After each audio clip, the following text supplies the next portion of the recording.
Nos evangelhos, nós encontramos várias palavras de Cristo falando sobre a temática do reino. O evangelho segundo Lucas, o evangelho segundo Mateus, nós encontramos várias destas narrativas. O tema do reino de Deus foi um tema central na pregação do nosso Senhor Jesus Cristo. Cristo está apresentando aos seus ouvintes qual é a natureza desse reino. Deus, o Senhor Deus, o Criador soberano de todas as coisas, está redimindo a sua criação que foi afetada pela rebelião original, o pecado original, restaurando, redimindo. E esta renovação, esta restauração se dá pelo operar deste reino nos corações, na vida das pessoas, restaurando-nos a nova condição de reconciliação com Deus, de comunhão com Ele. Este reino é operado pelo Senhor Deus, tem uma natureza espiritual. E Deus alimentou a sua igreja, constituinte deste reino, os súditos deste reino, de recursos que nós contamos não apenas para o avanço deste reino, mas também para a manutenção dele. A operosidade de conquistar aqueles que haverão de ser incluídos neste reino, mas também a manutenção e a boa ordem neste próprio reino. Nesta manhã eu lhe convido a abrir a palavra do Senhor na primeira carta de João, capítulo 2, versículos de 24 a 27, versículos estes que nos demonstram recursos que Deus deu à sua igreja para que ela opere este reino de Deus sobre a face da terra. Na nova aliança em Cristo Jesus, o reino de Deus tem se configurado como esta realidade em expansão, a alcançar até os confins da terra, a ponto do livro do Apocalipse nos mostrar um quadro antecipado do fim da história. Na presença do Senhor, adorando ao Senhor Deus e ao Cordeiro Jesus Cristo, haverá uma multidão vinda de toda tribo, língua, povo e nação, que estarão em pé diante do Cordeiro e o adorarão. Resultado da expansão do reino, da conquista do reino, da salvação. Bem, esta obra gloriosa que nós já temos o final estabelecido e revelado por Deus a nós na sua palavra, é uma realidade que nós experimentamos em nosso dia a dia. Entretanto, nós não podemos ser ingênuos e nos esquecermos que a operação do reino de Deus se dá em meio a uma realidade caída e afetada pelo pecado. Este reino se consolida, se realiza, se efetiva nos corações dos homens, corações estes que são habitados ainda pelos resquícios e remanescência do pecado. Portanto, a realidade do reino dos céus não é desfrutada de maneira tranquila. O Senhor Jesus disse que até o presente momento o reino de Deus foi tomado por esforço, e aqueles que se esforçam são os que se apoderam dele. Esta realidade de conflito ou de tensão do mundo que declarou uma independência irreal de Deus lá no Jardim do Éden e a reconquista do Senhor sobre os corações humanos é a história da igreja. Mas não é apenas a história ministerial externa da igreja em sua ação ministerial e missionária. É também a história individual interna da igreja, o conflito dentro do coração de cada um de nós. Conquistados pelo Senhor, temos uma nova direção, temos um novo e preponderante amor para com Deus a dirigir a nossa vida, mas ainda temos resquícios e amores adúlteros em nosso coração que militam contra esse amor soberano. Tentações que nos vêm, propostas e desejos que muitas vezes nos conquistam e nos seduzem. Por isso que dominicalmente temos um momento para confissão de pecados. Por que fazemos isso? Porque reconhecemos que, conquanto súditos do reino, nem sempre somos súditos submissos, obedientes e que desfrutam. Ainda nos rebelamos e nos rendemos àquele que, sendo rei, também é pai, também é gracioso, que sendo justo e bom e santo, também é perdoador, também é reconciliador, nos alcança e nos renova diariamente.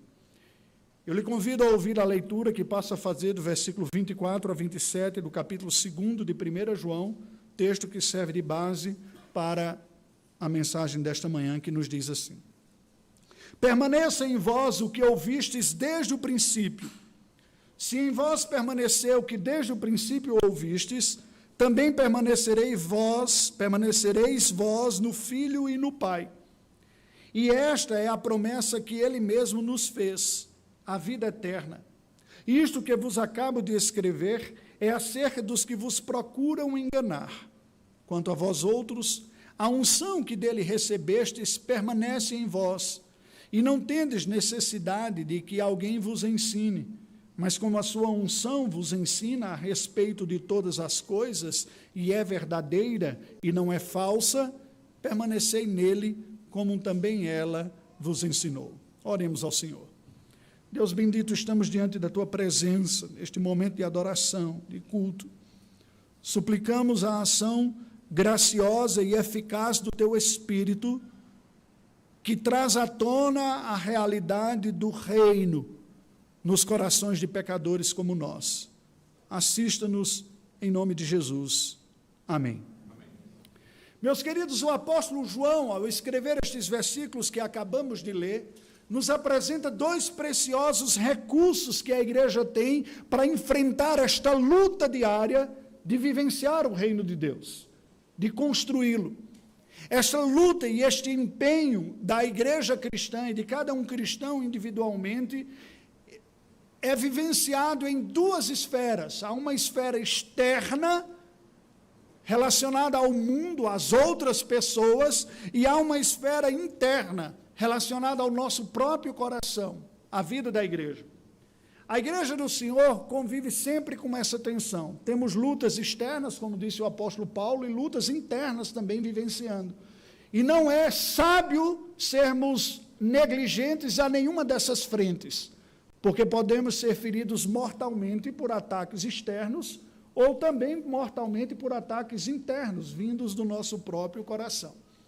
Esta luta é vivenciada pelo Senhor presente na igreja. Ele diz: eis que estou convosco todos os dias, até a consumação dos séculos. Essa luta é vivenciada pelo senhorio do Senhor da igreja, vindo à frente e diz: as portas do inferno não prevalecerão contra o avanço da igreja do Senhor. Esta luta é vivenciada pela dependência interna do Senhor da igreja, quando Paulo diz: já não sou eu quem vive, mas Cristo vive em mim, e o viver que agora vivo pela fé no Filho de Deus. No entanto, esta luta nos é dada com a presença do nosso Senhor, que está conosco, empenhando esta obra, mas Ele nos deu recursos, porque nós não somos passivos nesta vida cristã, mas somos agentes ativos na operosidade do reino de Deus, quer a construção dele sobre a face da terra, no alcance de vidas, quer na construção da santificação que Deus opera em nossa vida, a partir do nosso próprio coração. Portanto, nós podemos dizer que esses recursos dados por Deus são recursos simultaneamente externos e internos, mas também simultaneamente são recursos de ataque e de defesa. Porque a vida cristã consiste em algum momento em defendermos-nos contra os ataques, mas também há uma outra face, que é uma face de ação efetiva, em que partimos contra aquilo que nos faz mal e oposição. Vejamos quais são estes recursos apresentados por João aqui nestes versículos. O duplo recurso da igreja é o tema da mensagem nesta manhã. O primeiro deles está descrito nos versículos 24 a 26. Olha o que João nos diz. Permaneça em vós o que ouvistes desde o princípio. Se em vós permaneceu o que desde o princípio ouvistes, também permanecereis vós no Filho e no Pai. O apóstolo João está falando à igreja do Senhor. Portanto, não se trata de uma mensagem evangelística trazendo um conhecimento ignorado do evangelho. Mas o que João está fazendo é orientando a igreja que tinha algumas confusões, estava meio sem saber como enfrentar alguns ataques, lembrando-lhes os recursos que Deus já lhes deu. Por isso ele fala: permaneça. Permaneça em quê? No que vocês ouviram desde o princípio. Desde que Deus se revelou à humanidade, a mensagem da palavra de Deus é uma só, que geração após geração tem sido confirmada e ampliada, mas não adulterada ou mudada na sua substância. É assim que nós recebemos a chamada revelação bíblica. A mensagem mesma do Evangelho já foi anunciada lá no jardim, quando Deus disse aos nossos pais primeiros que o descendente da mulher esmagaria a cabeça da serpente. Este reino de Deus haverá de ser renovado, restaurado e experimentado como resultado da obra redentora do Filho de Deus, o descendente da mulher, o Filho de Deus que viria na forma humana e destruiria a obra de destruição de Satanás, o que ele executa na cruz do Calvário. Já estava lá atrás. A cada geração esse recado era reafirmado e ampliado em detalhes, em maior clareza, pelos profetas e de uma forma plena e final na nova aliança em Jesus Cristo, ele mesmo fechando o cenário ou terminando de montar o quebra-cabeças da revelação bíblica ao dizer todas as suas palavras registradas pelos apóstolos. O que João está dizendo aqui é o seguinte: o que você precisa como igreja do Senhor para enfrentar as lutas da sua vida é permanecer nessa mensagem inalterável e redentora que Deus tem comunicado desde o início. Se você permanecer nela, como você tem ouvido desde o princípio, e aí vem o princípio da história da humanidade, mas também nós podemos dizer o princípio da biografia, como você ouviu desde o princípio da sua vida. Não foi isso que Paulo falou para Timóteo? Quando diz, sabes as sagradas letras que podem tornar-te sábio para a salvação pela fé em Cristo Jesus, desde a sua infância, que você aprendeu com a sua mãe e com a sua avó. Portanto, aquilo que é verdade para a história da igreja como um todo, também é verdade para o cristão individualmente. Aquilo que você aprendeu nas classes mais infantis ou menor idade do departamento infantil da escola dominical, que aprendeu no culto doméstico, você aprendeu com seu pai, com a sua mãe, com a sua avó, é essa verdade que você tem que abraçar e se agarrar. Ele diz, aquilo que você ouviu desde o início, se você permanecer nesta fé, nesta verdadeira, também permanecerá em vocês o Filho e o Pai, também permanecereis vós no Filho e no Pai. Isso me faz lembrar as palavras do nosso Senhor Jesus Cristo, conforme registradas por João, o apóstolo, agora no Evangelho, na bela oração sacerdotal, capítulo 17, ele nos diz no versículo 3 o seguinte, e esta é a vida eterna, e a vida eterna é esta, que te conheçam a ti, o único Deus verdadeiro, e a Jesus Cristo, a quem enviaste. É muito curioso, não é, como o Senhor Jesus descreve a vida eterna. Porque como evangélicos, se nos perguntarem o que é a vida eterna, a gente vai falar que é o estado de salvação. Mas o Senhor Jesus define a vida eterna como um estado de relação, de conhecimento. Eu tenho um estado de salvação, eu fui livre da condenação, eu desfruto da bem-aventurança de ser perdoado, porque eu sou conhecido e conheço aquele que me salvou. Na verdade, o estado da bem-aventurança, da salvação, é decorrente da mais sublime realidade que experimentamos, que é o estado de comunhão. E assim nós podemos dizer que a vida eterna tem um aspecto posicional, estamos libertos da condenação, e tem um aspecto experimental, porque fomos feitos filhos de Deus na relação com o Pai, através da obra do Filho Jesus Cristo. Os crentes, os cristãos são chamados a se ater a esta verdade essencial do Evangelho, do que Deus faz para redimir pecadores através de Jesus Cristo, como sendo o recurso primeiro e essencial para vivenciarmos o reino dos céus. É assim que Deus mantém viva a nossa vida espiritual. É assim que nós desfrutamos da comunhão espiritual em nossa vida. É permanecendo calcado na suficiência da obra de Cristo. Agora veja como João continua, versículo 25.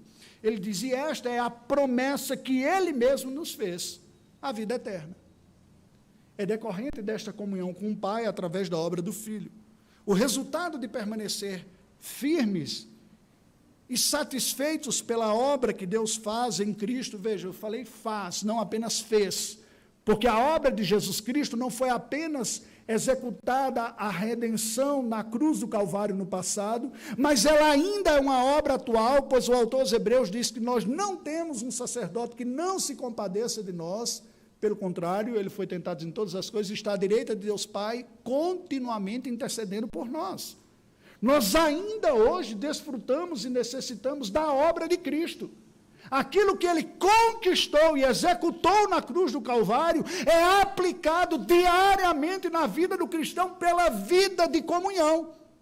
E daí a antítese, o contraste e o escândalo que é alguém professar a fé cristã, mas viver com uma certa autonomia do próprio Cristo. É como uma aberração, uma disfunção, uma distorção, e daí a monstruosidade, que nós usamos expressões do tipo, deu mau testemunho, não está bem espiritualmente. Existencialmente é uma monstruosidade. Porque este pecador que creu em Cristo foi chamado para se reunir a Deus em comunhão, em dependência dele. E sempre que pecamos, o que nós fazemos é o caminho oposto. E por isso gera choque, gera escândalo. Porque professamos dizer uma coisa, apontando para a realidade de quem Deus é, mas experimentamos outra coisa, e isso não fica sem incoerências e sem consequências, não apenas no que os outros enxergam, mas no que nós mesmos experimentamos no nosso próprio coração. A vida fica disfuncional. Por isso que o chamado é, permaneça nisso. Ele fez a promessa da vida eterna. Preste atenção aqui. A promessa da vida eterna não diz respeito apenas ao perdão de pecados e à salvação da condenação. Diz respeito à experiência do poder desta vida de Deus, que é eterno, portanto, essa vida é eterna em nós. E vai aparecer em várias circunstâncias da vida, como, por exemplo, aquele momento em que você está diante da tentação entre o chamado de Deus para a sua vida e o desejo do seu coração que não está aliado a esse chamado. Você sofre a tentação de desenvolver uma postura de autoproteção pecaminosa e não quer perdoar alguém, por exemplo. Você sofre a tentação de não querer pagar o preço nem andar uma segunda milha por amor e misericórdia, mas a Bíblia lhe chama para fazer. Todo cristão experimenta isso em alguma medida na sua vida. Quantas vezes na sua vida você esteve por situação que você disse, eu não dou conta de fazer isso que Deus requer. E você honestamente diz, eu não aguento, eu não suporto. Deixa eu dizer uma coisa, seja bem-vindo à humanidade. Seja bem-vindo à vida cristã. Quanto antes você perceber isso, melhor será. Porque o chamado de Cristo é precisamente isso. Aquele que quer vir após mim, disse o Senhor Jesus, negue-se a si mesmo, tome a sua cruz e siga-me. É quando nós nos damos conta que não damos conta, que nós nos rendemos àquele que dá conta. É quando eu digo, Senhor, não dou conta de caminhar a segunda milha, mas é o Senhor em mim, na tua força é que eu vou. E a coisa é tão grave porque eu nem quero dar essa segunda milha aqui. Então, conceda-me a graça do poder da tua presença, mudando inclusive o meu próprio coração. Eu sei a que sou chamado, não vejo em minha mínima condição, força, nem disposição, mas o Senhor me chama para isso. Que seja o Senhor, que o Senhor cresça e que eu diminua, que a tua presença e o teu poder se manifestem, me capacitando a andar uma milha que eu já desisti há 100 metros atrás. Você já passou por situação assim? Que você diz, não tenho força, vontade, nem capacidade? Querido, preste atenção.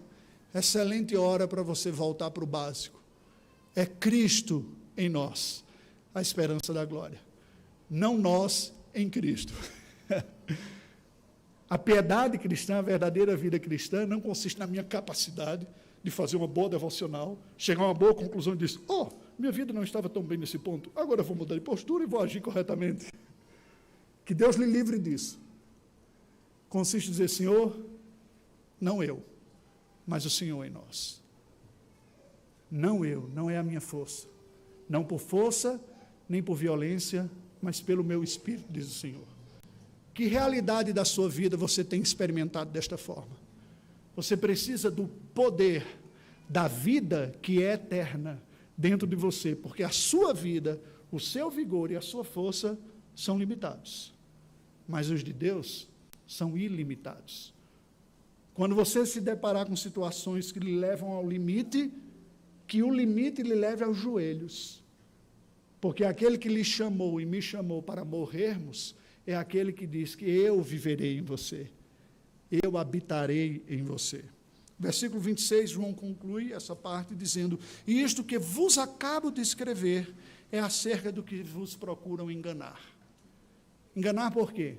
Porque aqueles falsos mestres estavam falando em nome de Cristo uma mensagem que não tinha Cristo. Cristianismo sem Cristo é anticristianismo. Mas não precisamos voltar para os hereges do primeiro século. Esse cristianismo sem Cristo está dentro de você. É todas as vezes que você olha para a verdadeira piedade ou para a religião acreditando que é a sua capacidade, é um cristianismo sem Cristo. Eu já confessei em alguns momentos como essa percepção mudou até a minha forma de fazer devocional. Que eu tinha uns passos básicos, leitura, interpretação e aplicação. Eu disse, está faltando Cristo aqui. Mas só quando eu me deparei com os limites da minha incompetência. Nós todos somos chamados para lembrar disso. O que aqueles gnósticos do primeiro século fizeram foi vender um cristianismo fruto de uma capacidade iluminadora, reflexiva, compreensiva. Isso é um gnosticismo. O cristianismo não é isso. A compreensão é a ferramenta que Deus usa para convencer seres racionais. Nós não somos lagartista, minhoca, inseto, cuja vida é vivida baseada nos instintos. Nós somos seres criados à imagem e semelhança de Deus. Portanto, Deus falará conosco e nos transformará conforme a sua imagem estampada em nós, que essencialmente é a capacidade moral, volitiva de tomada de decisões. É nesta hora que entra a compreensão. E esta compreensão deve nos levar, inclusive, à autopercepção da incompetência. A autopercepção de que sem Cristo nada podemos fazer. Quantas vezes, queridos, digo com dor no coração, eu li estes versículos bíblicos quase como poesia. Sabe aquelas coisas bonitas de se ouvir?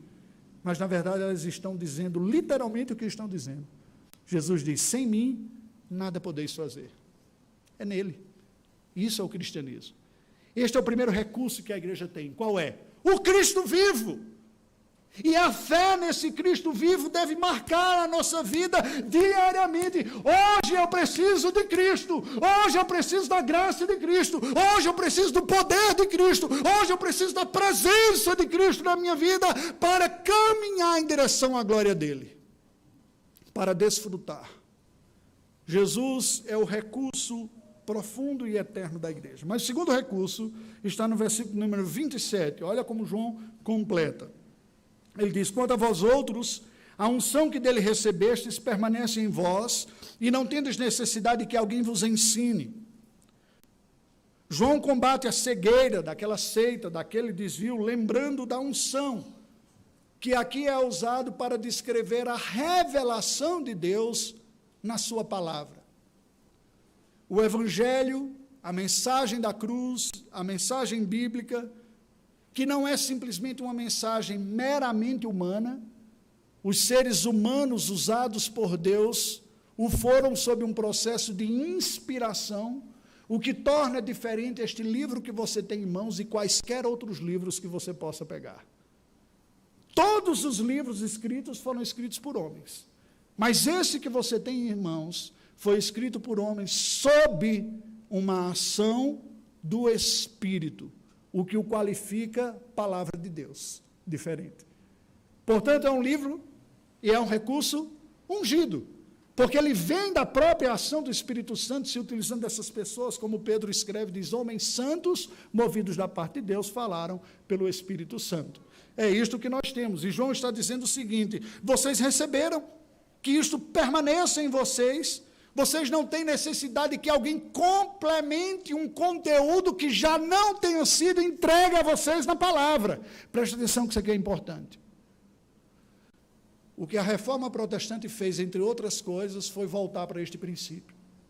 Não pode ser objeto de crença e de prática na vida da igreja alguma coisa que não tenha sido revelado e ordenado por Deus na palavra. Nenhuma pessoa que se diz cristã pode ser constrangido a acreditar ou a praticar alguma coisa que Deus mesmo não tenha revelado na sua palavra. Como é que nós chamamos isso? Sola Escritura. É isso que João está dizendo. Cuidado! Tem muita coisa sendo dita em nome de Deus aí que parece bonita, que está boa, mas presta atenção, Deus não tem nada a ver com isso. São pessoas que estão falando em nome dele, usurpando o nome dele, mas Deus não fez isso. Deus não deixou a sua igreja, preste atenção, sujeita à subjetividade de líderes falando em nome dele, ou, aí depende do segmento que lhe afeta mais o coração, né? Ou de especialistas que são profundamente competentes e que falam como se fossem inspirados também. Ele nos deu um caminho seguro e acessível a todos, que é a sua palavra. É isso que João está dizendo, permaneça nisso. E aí ele continua. Quando ele diz aqui, não há a necessidade de que alguém vos ensine, ele não está negando a importância dos mestres do ensino. O que ele está dizendo aqui é o seguinte, você não é um dependente de um especialista para aprender algo que somente através deles você aprenderia. Não é. Deus que fala com você pela palavra, pelo estudo, pela meditação, fala por pessoas que se especializaram também, mas como meros instrumentos daquilo que já é a palavra dele. E daí aquela capacidade do ouvinte cristão de discernir o que é conteúdo bíblico do que está sendo falado ou o que é opinião de quem está sendo dito. Isso requer, preste atenção, de cada cristão, engajamento intelectual. Ninguém presta um culto bem aproveitado se não estiver decidido a conectar os neurônios na hora da adoração. O que eu acho estranho, sempre me espantou, é como uma boa parte da nossa população engaja-se neurologicamente na qualificação profissional, mas na vida espiritual dá um surto. Estou sentindo o espírito aqui. Mas o cara faz qualificação dura, capacitação profunda para crescer profissionalmente. Não, decididamente. O Espírito Santo que inspirou, é o Espírito Santo que ilumina e instrui e usa isso. Estas coisas estão unidas e nós temos que ter esta segurança. E João continua, versículo 27. Mas como a sua unção, ou seja, a sua palavra revelada, que foi inspirada e que nós recebemos por iluminação, vos ensina a respeito de todas as coisas, e é verdadeira, e não é falsa, permanecei nele, como também ela vos ensinou. Em outras palavras, João está trazendo paz ao coração dos cristãos do primeiro século, e dizer, fiquem tranquilos, vocês têm crido na palavra, vocês têm seguido na palavra, vocês estão nele. Vocês não precisam ter este salto de qualidade espiritual, intelectual, como estão vendendo para isso, é engano.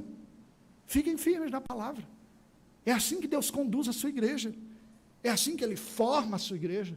É assim que Ele sustenta a sua igreja. É assim que Ele alimenta a sua igreja. Essa segunda proteção que a igreja tem contra os ataques e como ferramenta também de ataque, é esta meditação cristã, que é diferente da meditação esotérica. A meditação esotérica consiste em esvaziar a mente, enquanto que a cristã consiste em reformar a mente, reconduzir pela palavra. A meditação humilde na Escritura, que busca conhecer o Deus que nela se revela e sua vontade para nós através do seu Filho Jesus Cristo. A meditação que é precedida da oração como expressão de submissão. Preciso da iluminação do teu Espírito, Senhor, neste processo aqui. Vejam, queridos, que nesta construção do reino dos céus, a igreja do Senhor avança, enfrentará os ataques externos, anunciando a palavra de Deus e o Cristo da igreja, esses dois recursos que temos.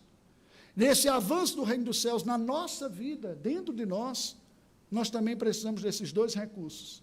Diariamente voltar para a dependência do Cristo, que é a fonte de toda virtude que podemos desenvolver, através do recurso da palavra que Ele nos deu. E essas relações são intercambiáveis. Me permita, para concluir, ler alguns textos que são autoexplicativos, nem mesmo precisam de comentários a respeito. Palavras do nosso Senhor Jesus, segundo escreveu João, capítulo 12, versículos de 46 a 50, nos diz assim: Eu vim como luz para o mundo, a fim de que todo aquele que crê em mim não permaneça nas trevas. Se alguém ouvir as minhas palavras e não as guardar, eu não o julgo, porque eu não vim para julgar o mundo, e sim para salvá-lo. Quem me rejeita e não recebe as minhas palavras, tem quem o julgue. A própria palavra que tenho proferido, essa o julgará no último dia. porque eu não tenho falado por mim mesmo, mas o Pai que me enviou, esse me tem prescrito o que dizer e o que anunciar. E sei que o seu mandamento é a vida eterna. As coisas, pois, que eu falo, como o Pai me tem dito, assim falo. Ou o apóstolo Paulo, escrevendo aos Coríntios, aplica isso na sua vida e ministério, quando ele diz, antes de tudo, vos entreguei o que também recebi, que Cristo morreu pelos nossos pecados, segundo as Escrituras, e que foi sepultado e ressuscitou ao terceiro dia, segundo as Escrituras. Entregando para quem? Para a igreja. Essa mensagem não é evangelística apenas, não é uma necessidade para quem está perdido, é uma necessidade para quem está salvo, para nunca se perder, para todos os dias ser achado em Cristo, dependente dele e experimentando o poder que vem dele. O salmista diz, desvenda os meus olhos para que eu contemple as maravilhas da tua lei, lâmpada para os meus pés é a tua palavra e luz para o meu caminho. Ou, citando o texto que já citei anteriormente, Paulo escrevendo a Timóteo diz, tu, porém, permanece naquilo que aprendeste, de que foste inteirado, sabendo de quem o aprendeste, que desde a infância sabes as sagradas letras, que podem tornar-te sábio para a salvação pela fé em Cristo Jesus. Toda a Escritura é inspirada por Deus e útil para o ensino, para a repreensão, para a correção, para a educação na justiça, a fim de que um homem de Deus seja perfeito e perfeitamente habilitado para toda boa obra. Para concluir, queridos, os recursos que Deus nos deu como igreja, para que experimentemos o seu reino em nós e para que tomemos parte da consolidação e expansão do reino de Deus sobre a face da terra, são recursos interligados. É o Cristo que é revelado pela palavra e pelo Espírito através da palavra, e a palavra que nos conduz ao Cristo que nos é revelado. É disto que necessitamos diariamente, e é isso que constrói o reino dos céus. O Senhor Jesus disse certa vez, vocês examinam as Escrituras Sagradas porque julgam ter nelas a vida eterna. São elas mesmas que testificam de mim. Contudo, não quereis vir a mim para terdes vida. Preste atenção que essa exortação não é apenas para o incrédulo, é também para toda a rebelião que nós experimentamos em nossa vida. Quando você é confrontado com uma mensagem bíblica que você não quer seguir, o que está ocorrendo é, naquele momento você diz, não, eu não quero Cristo sendo o Senhor da minha vida nessa área, nesse aspecto. Eu mesmo vou dizer o que eu quero e como viver.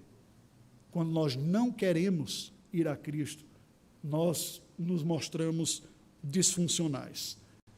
Com a presença graciosa de Cristo em nós, somos renovados, perdoados. Nesta manhã Deus lhe chama a se render e se utilizar desses recursos que Ele nos deu. O seu próprio Filho, a fé nele e a sua palavra como instrumento para a maior dependência dele a cada dia. Vamos orar ao Senhor, curve a sua cabeça. Ó Deus bendito, nós estamos diante de Tua presença nesta manhã, em culto, em adoração, olhamos para Ti, Tu és a razão da nossa existência, esse culto é para Ti, Senhor Deus.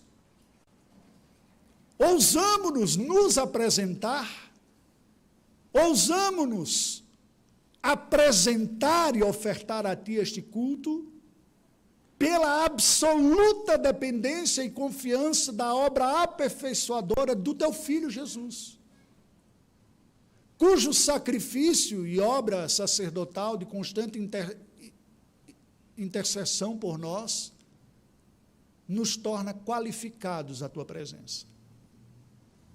É nesta certeza que nós dizemos nesta manhã, é de Ti que precisamos, Senhor. Quando comemos o pão e bebemos o vinho, experimentamos tatilmente, sacramentalmente, a nossa dependência do Teu Filho, porque sem Ele jamais seremos pessoas que vivem para a Tua glória. A presença do Teu Filho em nós, como igreja, é o que torna possível o processo de renovação, redenção e restauração. E nós apelamos, ó Deus, a essa graciosa obra do Teu Espírito, de nos conformar à imagem do Teu Filho, de alcançar áreas de resistência e de luta em nossa vida, de trazer luz sobre áreas que estamos cegos e somos negligentes e superficiais em nossa avaliação. de trazer paz e tranquilidade aos corações aflitos, que, tendo tido a percepção de suas falhas e pecados, confessaram e que agora necessitam do consolo, da certeza do perdão que há em Cristo Jesus. Como igreja do Senhor, nesta manhã nós dizemos: ó Deus, dá-nos mais da tua graça, dá-nos abrir a tua palavra e encontrar o Senhor, ou sermos encontrados por ti, Senhor. Porque podemos fazer isso como um fim último, como um simples ato litúrgico de cumprimento. Assim como podemos incorrer na fácil tentação de elencarmos meia dúzia de atos que consideramos piedosos e sermos negligentes com os aspectos mais profundos de nossa alma. Ó Deus bendito, sacia-nos com a tua presença gloriosa, com o teu Filho, que ele cresça em nós, que nós diminuamos. Ensina-nos a cada dia a experimentar a dependência do Senhor e dá-nos a alegria de ver a cada dia o Senhor sendo formado em nós e nós sermos transformados pelo poder da tua presença em resposta à tua palavra, que é viva e eficaz. Oramos em nome de Jesus. Amém.